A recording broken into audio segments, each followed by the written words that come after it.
We meet again here for the Daily Bread Bible study. This is day 163 for Psalms 38 through 42. So we have just 5 Psalms for today. Starting with Psalm 38, it's another Psalm of David. We see in Psalm 38 verse 10 saying, "My heart throbs, my strength fails me. As for the light of my eyes, it has also gone from me." This is the feeling of being physically and emotionally weak. This is something that we experience as humans at some point in time in our lives. It's not an easy or comfortable feeling, but yet I appreciate that the Psalms are so diverse. They capture the highs and the lows of our life, and it's important to be able to know that this is just a part of life. In Psalm 39, it's another Psalm of David. We have in verse 11, "You chastise mortals in punishment for sin, consuming like a moth what is dear to them. Surely everyone is a mere breath." Now, this is a reminder, too, of something else that's hard, namely the shortness of life and the fragility of the life that we live. This is, in some ways, asking God for sensitivity and compassion with us, as we are mere mortals and our lives in a lot of ways are just short. But we are fortunate that God is sensitive and compassionate towards us. So in Psalm 40, another Psalm of David, in verse 6, it says, "Sacrifice and offering you do not desire, but you have given me an open ear." So what do you give for somebody who has everything? Well, I imagine, the imagery of Christmas, right? If somebody has something, it's kind of awkward to give them a gift. But really, the best gift we can give to God is listening to God, seeking to spend quality time with our Creator and to give thanks for the life that we have, which has been given to us by God.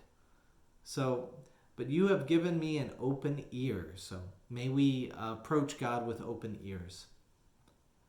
In Psalm 41, another Psalm of David, in verse 9, it says, "Even my bosom friend in whom I trusted, who ate of my bread, has lifted the heel against me."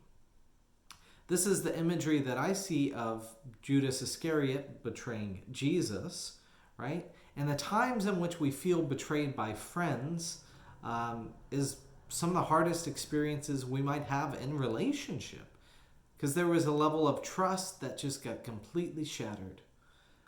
This is not what is not included here is like being backstabbed for the gain of others, and really that sense of a feeling of shock and anger, sadness, and being unloved. All of these things are just really hard and things that we will experience in our lifetime. We move into the book 2, the second collection of Psalms here, beginning with Psalm 42. It's a maskil of the Korahites. So these are the individuals, part of the tribe of Levi. So this is a maskil of David. Again, the maskil means the enlightened or the wise. It is a psalm of instruction. So in Psalm 42, verse 1, it says, "As a deer longs for flowing streams, so my soul longs for you, O God. My soul thirsts for God, for the living God." So just as the imagery of animals who need water in order to survive and must search for it, we too are people who spiritually search for God's nourishment. And when it is hard to find, our search becomes more frantic and we become more desperate. But may you know that when you seek after God, that God will answer you. Even we have in the book of Job, remember Job suffered very greatly, but yet still God in the end said to Job that I am present, I am here, I am with you. So may you be encouraged in the midst of your suffering and longing, and may you know that God cares.